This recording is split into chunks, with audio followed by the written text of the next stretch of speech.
목사가 되어서 살다 보니까 이런 게 있더라고요. 30대에 보이는 성경 말씀이 있고 40대가 되어야 보이는 성경 말씀이 있고요. 그런 것 같아요. 제가 머리 색깔로만 보면 60이 넘은 것 같겠지만 아직 50대입니다. 근데 50에 들어서니까 비로소 보이는 성경 말씀이 있어요. 창세기에 보면은 이제 아브라함이 그 100살에 낳은 그 아들 이삭을 제물로 바치는 이야기가 나오죠. 또 하나님이 바치라고 그러니까 아브라함은 두말하지 않고 순종합니다. 저는 예전에 이 말씀을 읽을 때마다 늘 아브라함의 그 엄청난 믿음에 대해서 막 그 감탄하고 그랬었어요. 어떻게 이런 믿음을 가질 수가 있을까?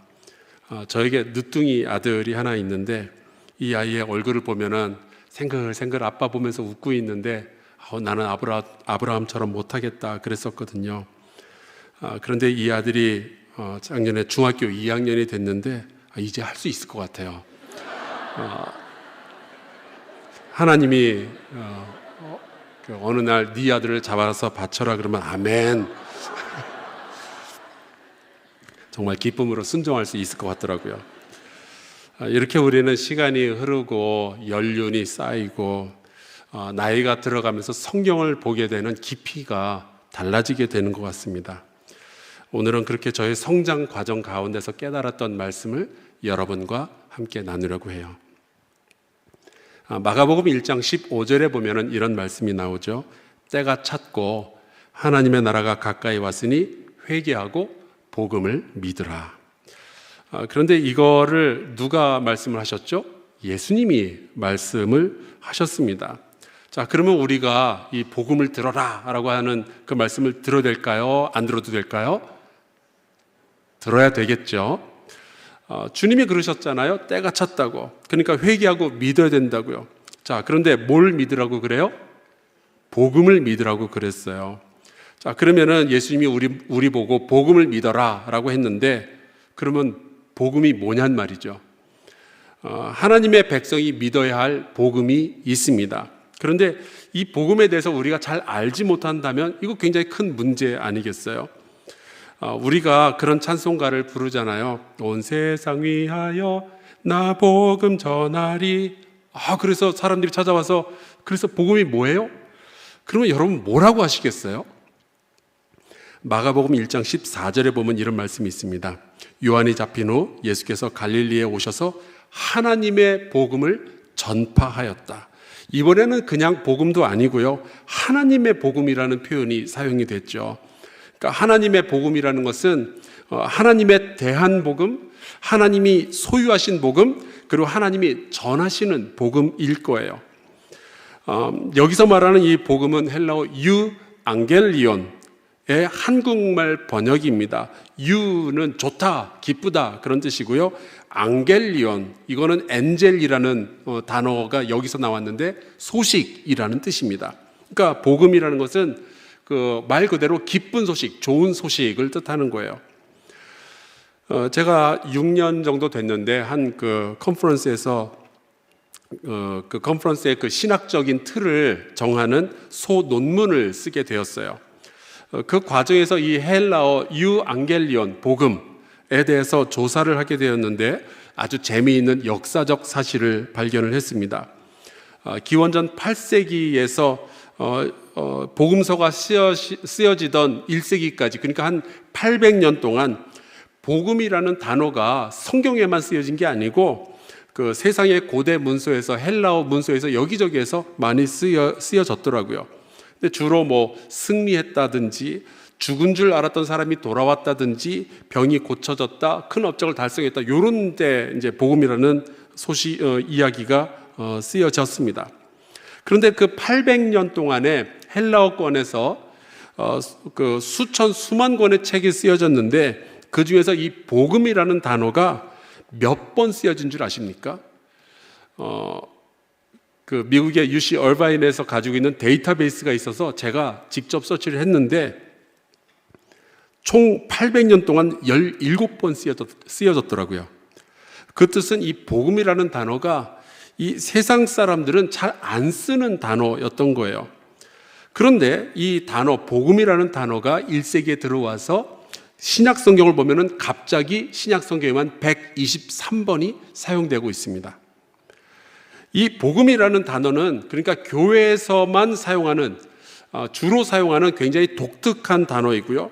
우리 기독교는 세상이 가지지도 못했고 듣지도 못했고 또 말도 잘 하지 않는 이 기쁘고 좋은 소식을 잔뜩 가지고 있다는 이야기가 되는 거죠. 그런데 문제는 이제 우리가 교회를 다니면서 복음이라는 단어를 들으면 아는 것 같은데 막상 물어보면 또 딱히 할 말도 별로 없어요. 제가 한번 여쭤볼까요? 사람 한 분 딱 지목해가지고 복음이 뭐냐 그러면은 이게 벌써 이렇게 눈 마주치기 싫어하잖아요. 그런 거죠.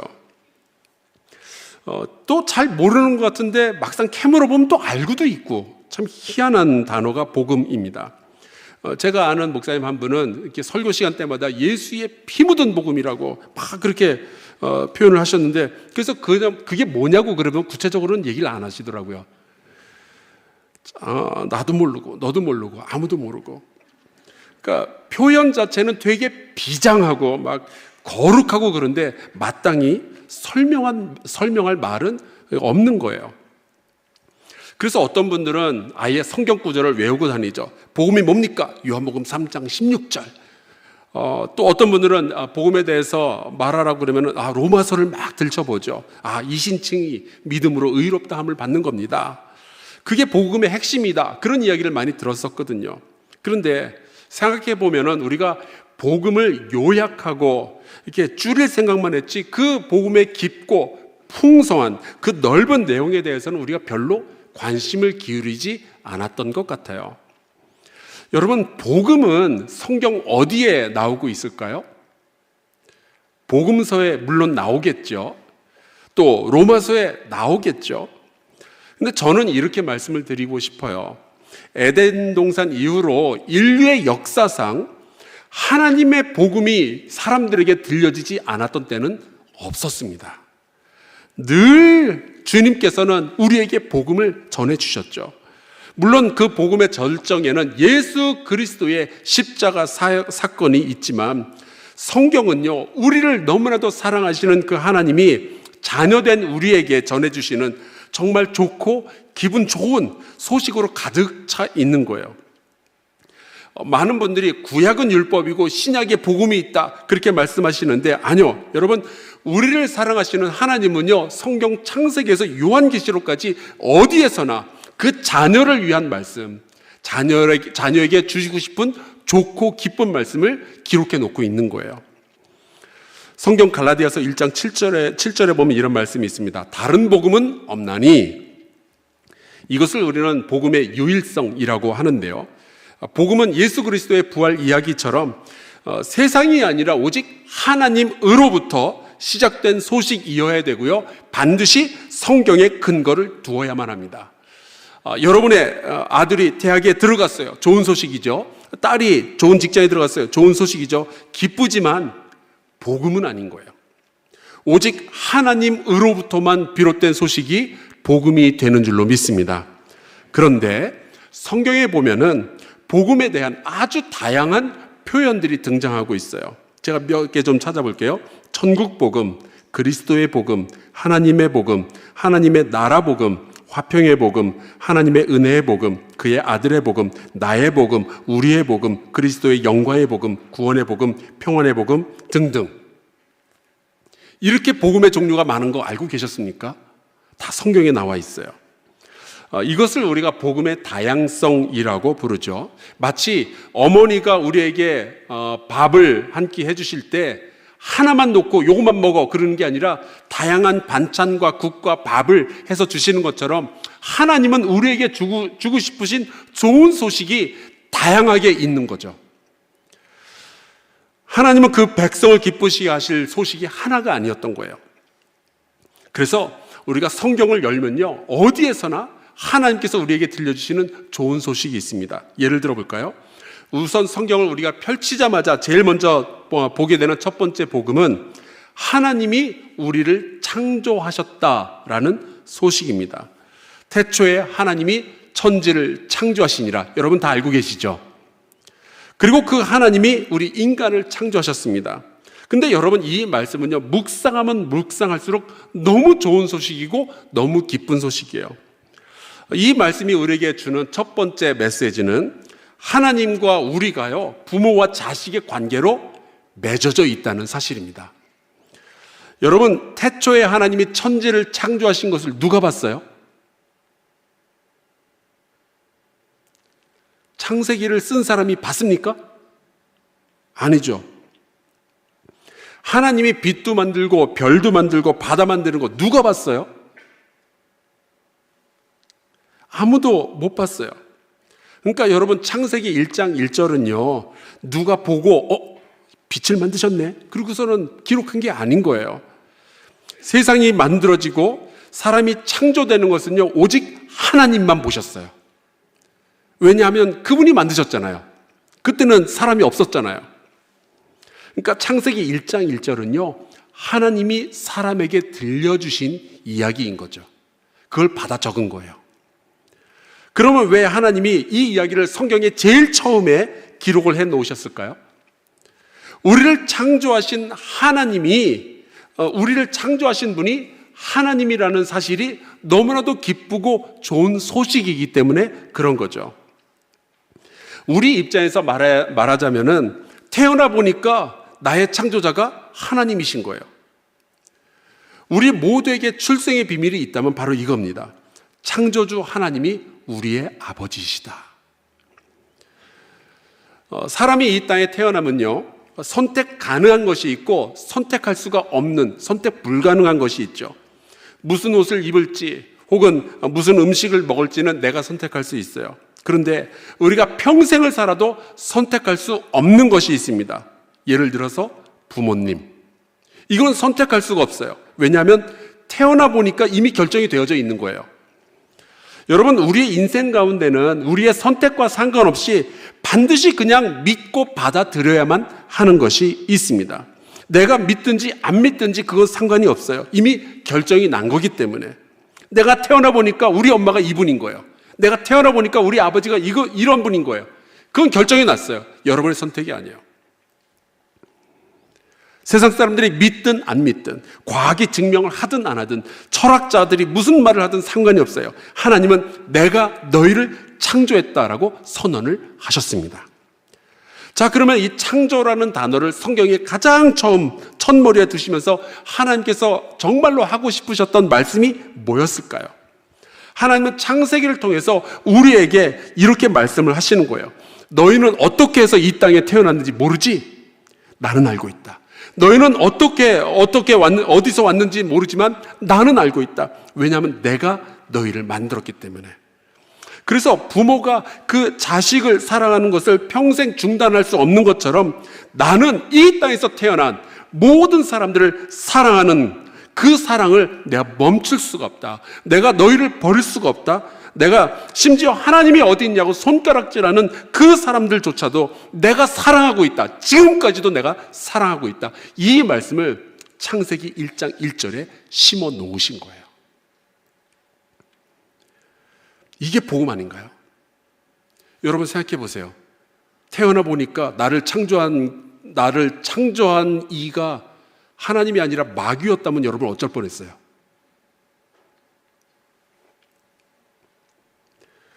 자, 그렇다면 창조주 하나님은 어떤 분일까요? 시편 100편 5절에 이런 말씀이 있습니다.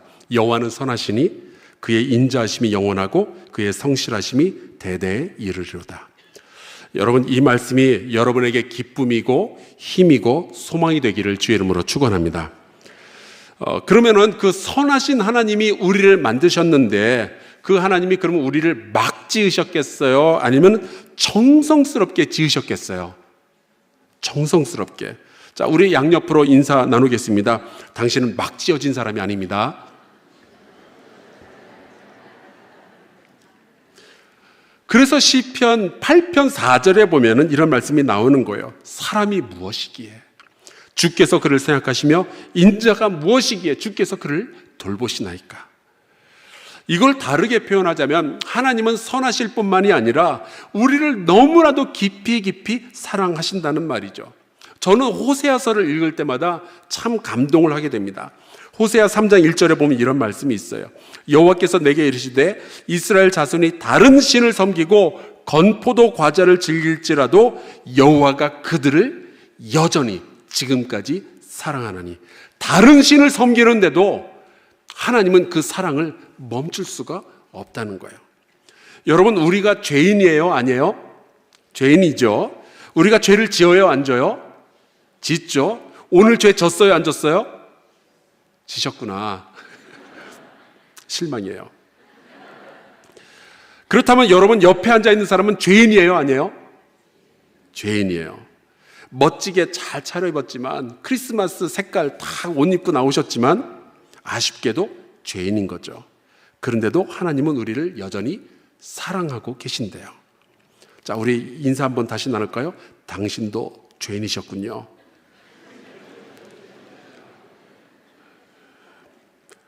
태초에 하나님이 천지를 창조하시니라. 이 말씀은 우리의 신앙이 받아들일 수 있는 첫 번째 가장 원초적인 복음인 거예요. 자, 그렇다면 이 말씀을 들은 우리는 어떻게 하면 좋을까? 하나님께서 우리에게 하시는 말씀이 있어요. 시편 46편 10절. 이르시기를 너희는 가만히 있어 내가 하나님됨을 알지어다. 인생을 우리가 살다 보면은 몸이 아프고 또 자녀가 힘들 때가 있잖아요. 가정이 흔들리고 관계에 아픔이 생겨날 때가 있겠죠. 그때 우리가 붙잡아야 할 사실은요, 나에게는 창조주가 계신다는 사실이에요. 그분이 우리를 너무나도 사랑하시고 그분이 우리의 아버지가 되어 주신다는 바로 그 사실이죠. 그러니까 남들 흔들린다고 같이 흔들리고 그러지 말고 잠잠히 나를 지으신 그 하나님을 바라보며 그분이 나의 인생을 이끄실 것을 기대하는 저와 여러분 될 수 있기를 주의 이름으로 축원합니다. 우리는 실수가 없으시고 인자하시고 우리를 사랑하시는 하나님이 창조한 존귀한 존재들인 거예요. 이거를 알게 되니까 저는 시편에서 하나님이 이 수많은 시들을 통해서 우리에게 들려주고 싶어 하시는 굉장히 기쁜 소식, 좋은 소식들을 발견하게 된 거죠. 그것은 그 중에 하나, 제가 이것을 말씀드리고 싶어요. 우리는요, 인생의 모든 감정을 가지고 하나님을 만날 수 있고 예배할 수 있습니다. 모든 감정이에요. 여러분 오늘 기분이 어떠세요? 오늘 밤에 나는 참 기쁘다 하는 분 계신가요? 손 들어주시겠어요? 나는 참 기쁘다. 예, 많이 계시는군요. 좋아요. 참 감사하다. 예, 많이 계시죠? 요즘 슬픈 일이 좀 있었다 하는 분 계실까요? 있었구나. 네. 요즘 좀 쓸쓸하다. 예, 계시네요. 말 시키지 마라. 잘못 건드리면 폭발한다는 분들 계실 거죠. 지금 화난 분 계신가요? 화난 분? 손을 안 드시는 분이 계셔서, 예. 이제 옆에 앉은 분들 한번 잠깐 바라봐 주시겠어요? 한 번만, 얼굴만 한번 잠깐 보시고요. 예, 눈 한번 맞춰 주시고. 네. 자, 이제 저를 보시고요. 내 옆에 앉은 분이 아무래도 지금 기분이 나빠 보인다 하는 분 손 들어 주시겠어요? 예. 2022년이죠. 월드컵 경기 때 오늘처럼 금요일이었어요. 저희 교회도 이제 금요일 밤이면은 함께 성도들이 모여서 예배를 드리는데 철야 예배를 다 마친 후에 청년들이 한국 대 포르투갈 축구 경기를 보겠다고 그 야심한 밤에 이제 중고등부실에 이제 함께 모였습니다. 제가 저보고 통닭을 쏘라 그러더라고요. 그래서 통닭을 쏘고. 근데 지금처럼 제가 이제 설교를 했기 때문에 양복을 입고 있었거든요. 근데 양복 차림으로 축구를 다 보기가 좀 어려울 것 같아서 잠깐만 같이 있다가 통닭이 도착하는 걸 보고 이제 저는 집으로 갔습니다. 이제 편한 옷으로 갈아입고 이제 소파에 앉아서 TV를 켜는 순간 한 골을 먹은 거예요. 그 순간 화가 얼마나 치밀어 오르는지 또 먹었어 그러면서 TV를 확 끄고 그냥 자버렸어요. 근데 그 다음날 아침에 보니까 2대1로 역전승을 했더라고요. 얼마나 또 기분이 좋던지. 그런데 이제 그날 홍대 앞에 있는 결혼식장에서 이제 예식장에서 결혼 주례가 있었습니다. 근데 하나 아쉬운 게 신부의 아버지가 이제 중국에서 사업을 하시는 분이었는데 코로나가 때문에 그 도시 전체가 이렇게 봉쇄가 된 상황이 있었어요. 그래서 그 아빠가 결혼식에 못 오신 거예요. 비행기가 안 뜬다고.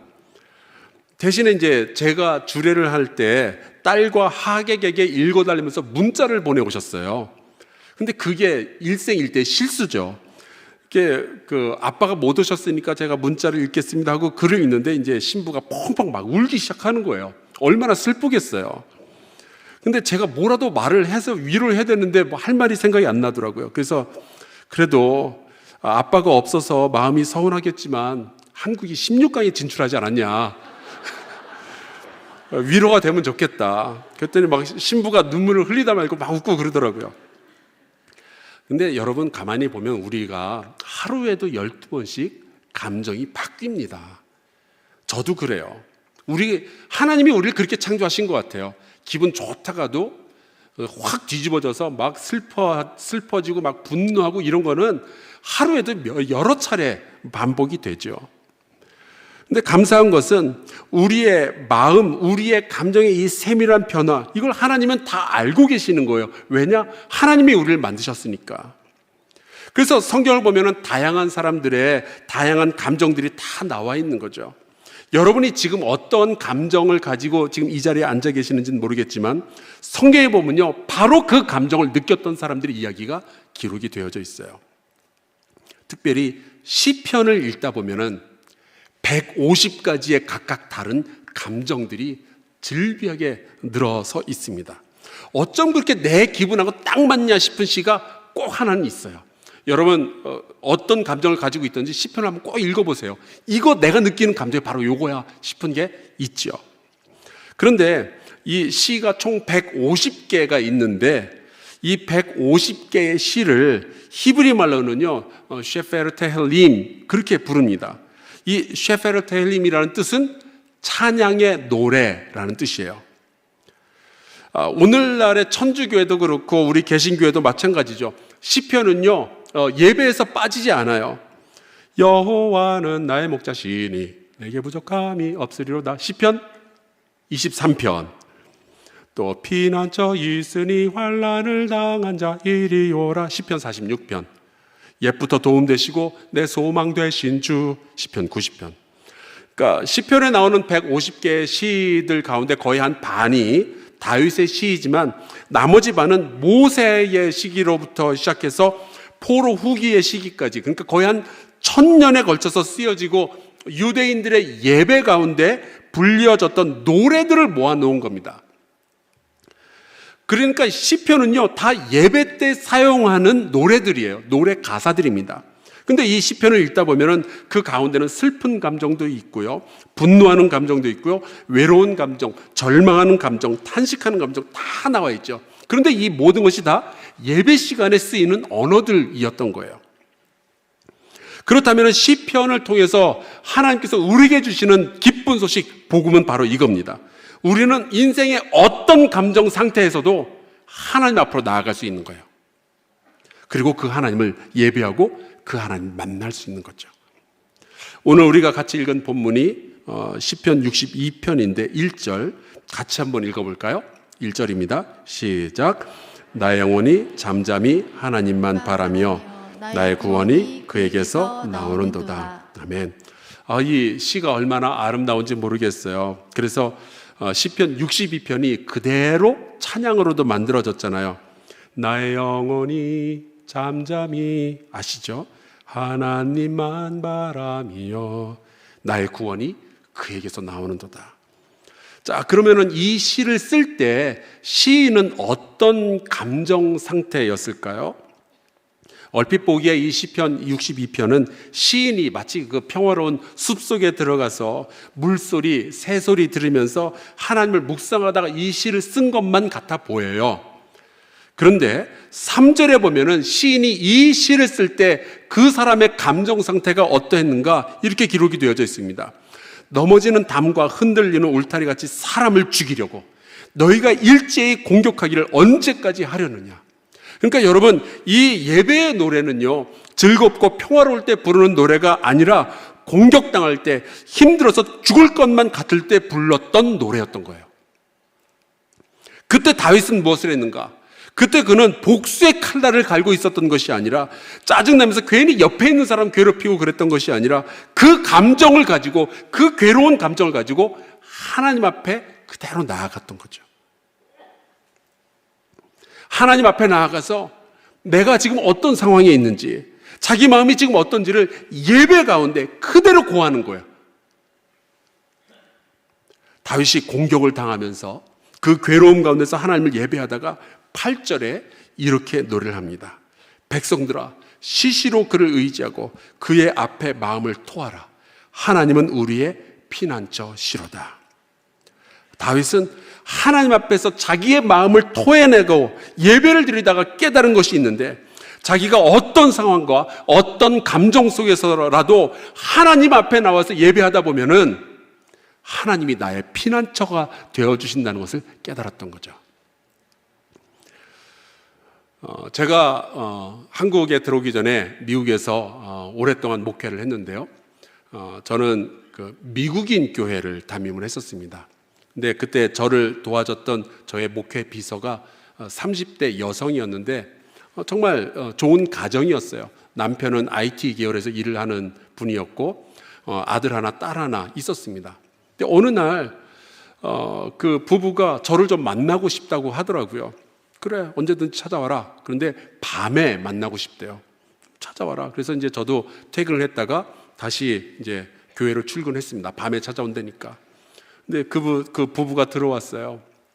만나서 인사를 하고, 근데 앉자마자 여자가 울기 시작하는 거예요. 막 펑펑 우는 거예요. 그래서 제가 무슨 일이냐 그랬더니 지금 말을 못하고 계속 우는 거죠. 여러분, 둘이 부부가 앉았는데 여자만 펑펑 울고 남자가 고개를 푹 숙이고 있으면 뭐가 문제일까요? 그 감이 오잖아요. 그래서 남자가 문제겠구나 생각을 해서 물어봤더니 남자가 바람을 폈더라고요. 그래도 이제 목사인데 어떡하겠어요. 그래도 어떻게 서로 용서하고, 애도 둘이나 있는데 잘 좀 다시 한번 살아보자, 그런 얘기를 해야 되지 않겠습니까? 않겠어요? 그게 목사의 정석이잖아요. 목회 정석이죠. 물론 그 여자 비서가 제 딸이면은 그 남자는 제 손에 죽어야죠. 그래도 이제 우리 성도니까 그러면 얘기를 들어보자 했는데, 얘기를 듣다가 이번에는 제가 놀란 거예요. 이 남자가 바람을 피웠던 상대가 여자가 아니었어요. 다른 남자랑 만나고 있다가 그거를 와이프한테 들켰고, 그래서 이제 이 일을 가지고 이제 저한테 찾아온 거죠. 저도 할 말이 없더라고요. 저도 처음 당해보는 일이라서. 결국에 그 가정은 그렇게 해서 깨지고 말았어요. 아이들도 너무 불쌍하고. 그래서 이거 어떡하나 싶었는데, 그렇게 깨진 날 아이들 데리고 여자가 예배에 나왔더라고요. 예배 시간에 펑펑 울면서 예배를 드리는 거예요. 예배 다 마친 다음에 두 눈이 퉁퉁 분 채로 나아가면서, 목사님 그래도 살 수 있을 것 같아요 그러더라고요. 그래서 이분이 또 무슨 얘기를 하려고 그러나 싶었더니, 하나님은 여전히 나를 사랑하시는 것 같아요. 제가 이런 상황에서 어떻게 예배가 될까도 신기했지만, 예배 가운데 그렇게 치료받는 걸 보고 제가 더 놀랐어요. 사랑하는 성도 여러분, 마음이 아무리 힘들고 어려워도 주님 앞에 나와서 예배하는 자는 치유를 경험하게 될 줄로 믿습니다. 혹시 여러분 가족이나 혹은 이웃, 직장 동료에게 공격당하는 경험을 해보신 적이 있으신가요? 어떤 분들은 그런 일이 있으면 이렇게 말씀을 하시죠. 내가 지금 예배 드릴 기분 아니라고. 아니요, 여러분, 우리가 가지고 있는 감정 그대로 하나님 앞에 나아가면요, 하나님이 우리를 만나주시고 여러분의 피난처가 되어 주실 줄로 믿습니다. 하나님은 거룩하신 분이니까 내 마음이 정돈되고 내 마음이 평안하고 내 마음이 기쁠 때만 예배를 드린다고 한다면, 어쩌면 여러분은 일주일 내내 예배 드릴 시간이 단 한순간도 없을 거예요. 왜냐하면 우리의 인생은 고난의 연속이잖아요. 하나님의 관심 밖에 있는 인생 없습니다. 하나님은 우리의 모든 감정을 다 알고 계시고요, 이해를 하셔요. 그러니까 여러분, 슬퍼하고 낙심하고 고통 중에도 주님 앞으로 나와서 예배하는 예배자가 되시기를 주의 이름으로 축원합니다. 주님은 그러한 예배자를 찾고 계시는 거예요. 그런가 하면 시편 8편을 한번 볼까요? 4절. 사람이 무엇이기에 주께서 그를 생각하시며 인자가 무엇이기에 주께서 그를 돌보시나이까. 이게 하나님의 사랑이 너무 이렇게 벅차오르니까 고마워가지고 이런 시를 썼겠죠. 여기 딸을 자녀로 두신 아빠들 계시죠? 저는 아들만 둘이 있어서 딸이 있는 아빠가 그렇게 부럽더라고요. 혹시 그런 분들 손 들어주시겠어요? 나는 딸이 있다. 많이 계시네요. 부러워요. 나는 내 딸이 정말 예쁘다고 생각한다. 손 들어주시겠어요? 예. 손을 안 드신 분이 있으셨던 것 같아요. 아들을 가진 엄마들 계시죠? 여러분에게도 여쭤볼게요. 나는 내 아들이 객관적으로 정말 잘생겼다고 생각한다. 손 들어주세요.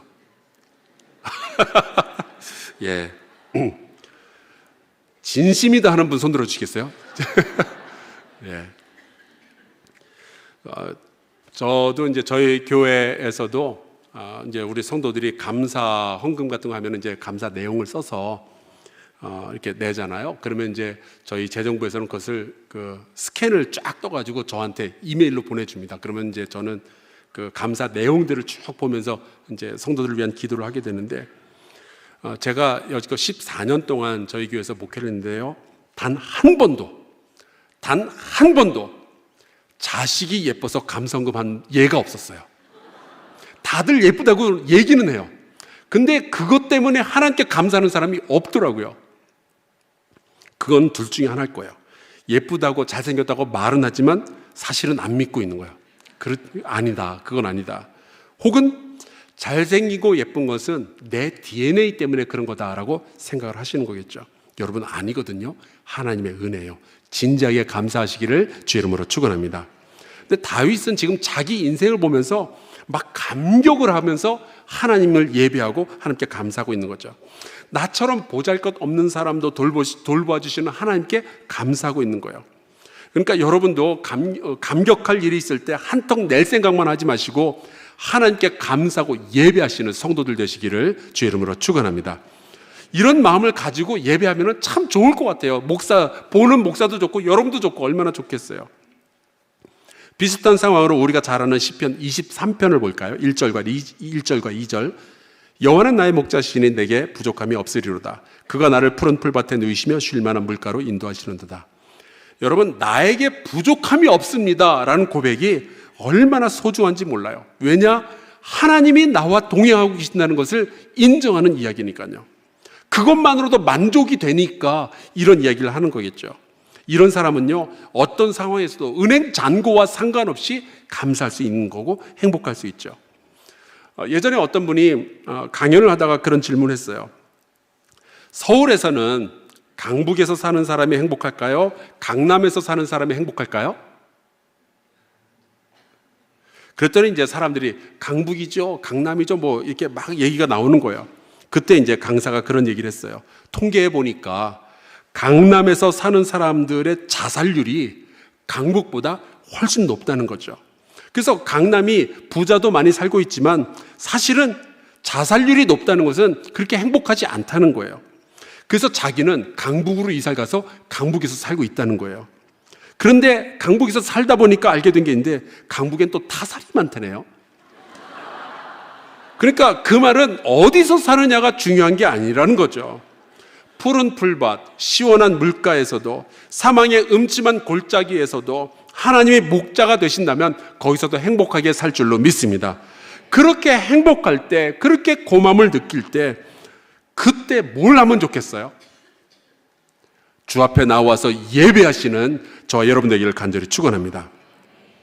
그럴 때 써먹으라고 시편이 이렇게 많이 쓰여진 거죠. 그런 기쁨의 예배를 하나님께서 즐거이 받아주실 줄로 믿어요. 그런데 시편 10편으로 가서 보면요, 시편 8편이나 28편과는 완전히 다른 감정이 쓰여져 있습니다. 1절, 여호와여 어찌하여 멀리 서시며 어찌하여 환난 때에 숨으시나이까. 여러분, 지금 시인의 감정 상태가 어떤 것 같으세요? 행복해 보입니까? 아니요. 이 사람은 지금 너무 불행해요. 하나님한테 불만이 있어요. 지금 막 화가 난 거예요. 자기가 지금 너무 어려운데 자기가 하나님을 가장 필요로 하는 바로 이 순간에 하나님이 안 느껴지는 거예요. 우리 성도들 가운데, 제가 목회하는 교회 성도들 가운데 그런 분이 있었어요. 어느 날 교회 출석을 멈추신 거예요. 그래서 전화를 걸어서 물어봤더니 자기가 하나님 계시는 것은 믿는데요. 그런데 그 하나님이 나를 모른 척 하신다면 자기도 하나님 아는 척 할 생각이 없다는 거예요. 내가 가장 힘들 때 나를 도와주시지 않는 하나님이라면 굳이 내가 믿어야 할 이유를 모르겠다는 거죠. 하나님께 실망하고 화난 것은 이 시를 쓴 시인이나 교회를 떠난 그 성도님이나 마찬가지지만 아주 중대한 차이점이 있죠. 교회를 떠난 그분은 하나님이 나를 떠났으니까 나도 하나님을 떠나겠다고 이야기를 하지만, 이 시를 쓴 시인은요, 그 실망하고 그 외로운 감정, 그 답답한 감정을 가지고 다시 하나님 앞에 나아가고 있는 거예요. 이 사람이 뭐라고 고백하는 줄 아십니까? 14절에 가서 보면 그 답답한 심정을 가지고 나와서 하나님께 실망한 감정을 가지고 주님 앞에 나와서 예배를 드리다가 이렇게 고백을 해요. 14절, 주는 벌써부터 고아를 도우시는 이신이다. 자기가 지금은 가장 외롭고 그리고 실망스러운 시간을 지나고 있지만, 내가 지금 고아처럼 버려진 것 같고 외롭지만 하나님은 절대로 나를 버리지 아니하시며 나를 도와주실 것이라고 믿습니다. 이 고백을 여기 실어놨어요. 여러분, 시편 38편을 읽어보신 적이 있습니까? 3절을 볼까요? 주의 진노로 말미암아 내 살에 성한 곳이 없사오며 나의 죄로 말미암아 내 뼈에 평안함이 없나이다. 지금 시인이요, 죄를 지었어요. 그러니까 그게 너무 좀 가슴이 아파가지고 마음의 평안이 사라져버린 거죠. 아마 여러분도 비슷한 경험 해보셨을 거예요. 죄를 짓고 나면 마음의 평안이 사라지죠. 그래서 6절에 이렇게 고백을 해요. 종일토록 슬픔 중에 다니나이다. 여러분, 혹시 하루 종일 슬퍼보신 적 있으세요? 있으시죠? 저 있어요. 울면서 잠이 들었는데 울면서 깨본 적도 있어요. 아침부터 잠잘 때까지 생각만 하면 막 서럽고 눈물이 나는 거예요. 그래도 남자가 밥 먹고 힘내야지 하면서 밥 한 숟갈을 뜨는데 이렇게라도 해서 살아야 된다는 게 서울에서 또 울고. 그래서 시인이 말하죠. 8절, 내가 피곤하고 심히 상하였음에 마음이 불안하여 신음하나이다.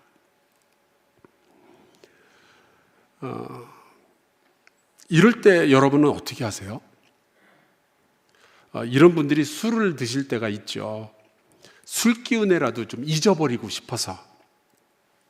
몇 년 전에 우리 장로님 가운데 한 분이 예수 믿고 은혜 받기 전에 술 드시던 이야기를 하는데 너무 재밌게 들었어요. 이분이 떡이 되도록 막 술을 잔뜩 마시고 대리운전을 해서 이제 집에 왔는데, 이 대리기사가 집 앞에 자기를 내려놓고 그 차를 몰고 도망을 쳐버리더래요. 그래서 그 새벽에 경찰에 신고하고 막 난리를 쳤는데 나중에 알고 봤더니 대리운전이 아니고 택시였다는 거죠. 그러니까 당연히 손님을 내려놓고 간 건데 이분은 이제 착각을 한 거예요. 술 취했으니까 뭐 어쩌겠어요. 그래서 경찰들에게 그 새벽에 난리친 게 얼마나 미안하든지 그 계기로 술을 끊기로 작정하고 새벽 예배를 다니기 시작한 게 지금 장로님까지 되신 거예요. 여러분, 마음이 힘들고 불안해서 술 드신 분이 교회에 나올 수 있죠. 너무 사는 게 힘들어서 술 마시다가 교회에 나오면 하나님은 그런 사람의 예배도 받아주실까요? 정답은 예스입니다. 주님은요, 그런 분도 만나시고 그런 사람의 마음, 그들의 감정도 다 받아주십니다. 생각해 보세요. 예수님은요, 마태, 그 친구들, 길거리의 창녀들, 세리들, 가늠한 여인 다 만나주셨잖아요. 사는 게 힘들면 술 마실 수 있겠죠. 중요한 것은 얼마나 취했는지가 아니고 내 마음이 얼마나 힘들고 울적하냐가 아니고 나는 이 감정을 가지고 나를 창조하신 아버지께 다시 한번 나아가느냐 하는 거예요. 시인이 21절에 이렇게 노래를 합니다.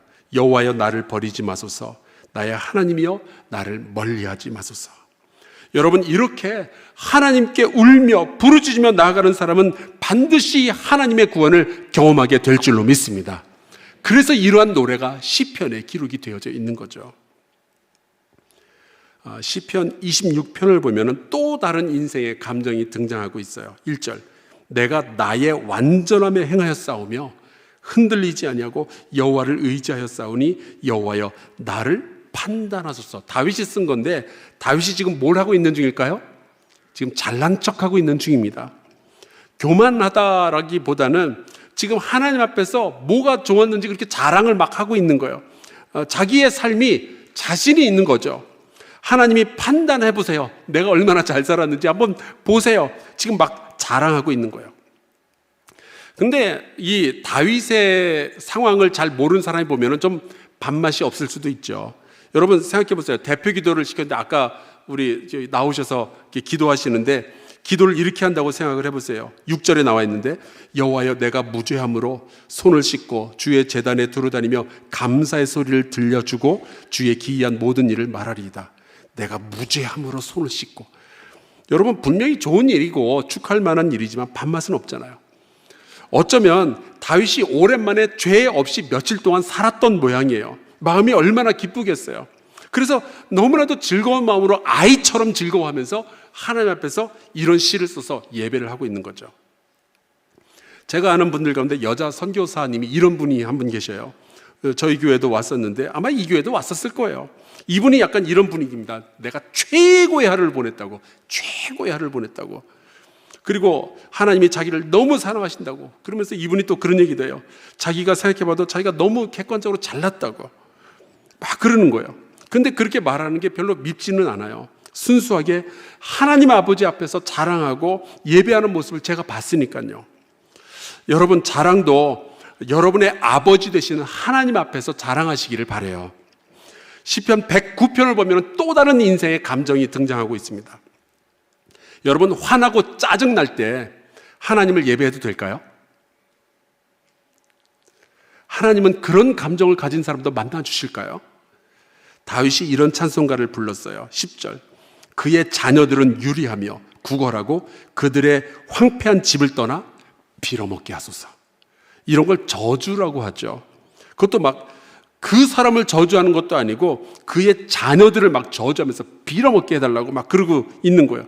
아니 어떻게 이런 구절이 성경에 있으며 어떻게 이런 노래를 예배 시간에 부를 수가 있을까요? 하나님의 백성은요 사랑하고 용서하고 오래 참으시기를 주의 이름으로 축원합니다. 저주는 하면 안 되죠. 그런데 어떻게 이런 저주의 노래가 시편에 쓰여져 있고 이런 시가 어떻게 예배 시간에 사용이 되어질 수가 있을까?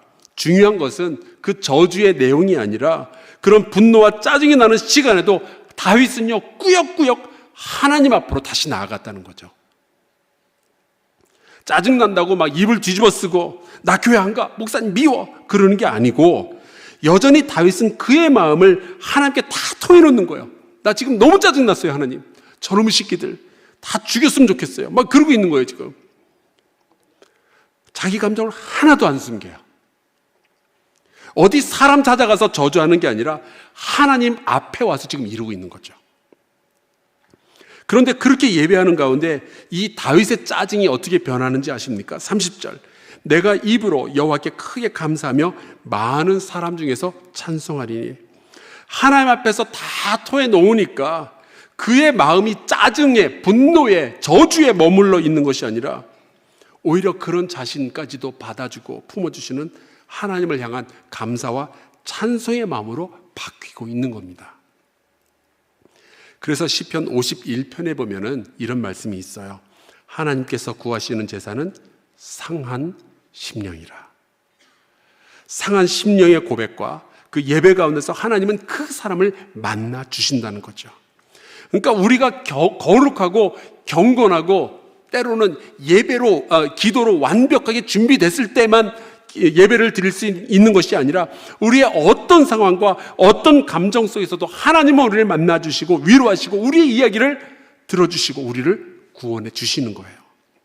하나님은 인생의 모든 감정을 다 아시고 이해하시고 우리의 연약함과 우리의 부족함, 우리의 죄악에도 불구하고 우리의 예배를 받아주시는 거죠. 왜냐? 우리를 창조하신 아버지이시니까요. 요한복음 4장에 보면 어떤 사마리아 여인이 우물가에서 예수님을 만나는 이야기가 있어요. 이 여자가 예수님한테 물어보죠. 어디서 예배를 드려야 됩니까? 예루살렘인가요? 아니면 그리심산입니까? 여러분, 이 여자는요, 아시죠? 이전에 남편 5하고 살았었고 지금도 다른 남자랑 살고 있는데 그 남자는 남편도 아니에요. 과거가 굉장히 지저분한 사람이죠. 죄인입니다. 이걸 예수님이 이미 다 알고 계셨어요. 그런데 예수님은 네가 지금 예배에 대해서 물어볼 처지냐?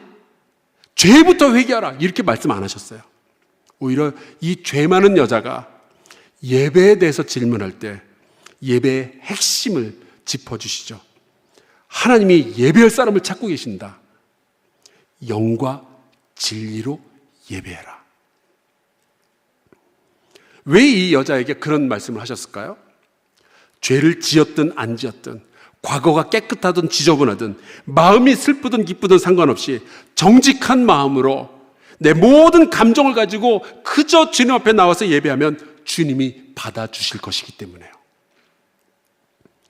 외롭고 슬프고 아프고 짜증나고 분노하고 하는 그 모든 감정들 숨기지 말고 주님 앞에 나와 예배하시기를 주의 이름으로 축원합니다. 주님께 다 토해놓으세요. 오늘 여러분이 어떤 감정을 가지고 이 자리에 나오셨든 하나님은 여러분을 알고 보시는 거예요. 보고 아시는 게 아니라. 하나님은 우리의 모든 상황과 우리의 모든 감정에 관심을 가지고 계시며 우리를 구원하고 인도하기를 원하고 계십니다. 그 하나님을 바라보며 마음을 쏟아놓는 이들은 하나님의 구원을 경험하게 될 줄로 믿습니다. 저는 이 시편을 읽으면서 우리를 부르시는 아버지의 음성을 들어요. 예배의 자리로 부르시는 하나님의 음성을 듣습니다. 내 아들아, 내 딸아, 너의 감정이 많이 상했구나. 내게로 나오리라. 나오라. 내가 너를 치유하겠다. 너의 마음이 매우 슬프구나. 내게 나올 수 있겠니? 내가 너를 위로해 줄게. 너의 마음에 분노가 있구나. 내게로 나오라. 내가 너에게 평화를 주리라. 너의 마음이 기쁨이 있구나. 내가 너와 함께 춤을 줄게. 내게로 나오라. 여러분, 주님은 우리 인생의 모든 감정을 다 아시고 받아주시는 우리의 아버지이십니다. 그러니까 시편은요, 우리를 예배의 자리로 부르시는 거대한, 굉장히 긴 하나님의 초대장인 거예요. 시편 어디를 보든 여러분은 하나님께서 여러분을 예배의 자리로 부르시는 그 음성을 들으실 수가 있는 거죠. 우리가 살면서 경험하는 모든 감정의 상태들을 다 일일이 아시면서도 우리를 만나주시겠다는 하나님의 좋은 소식이 이 시편에 기록이 되어져 있는 겁니다. 여러분, 예배를 목숨처럼 소중히 여기며 인생의 어떤 감정 속에서도 하나님께 나아가 예배하는 여러분 모두가 될 수 있기를 주의 이름으로 축원합니다.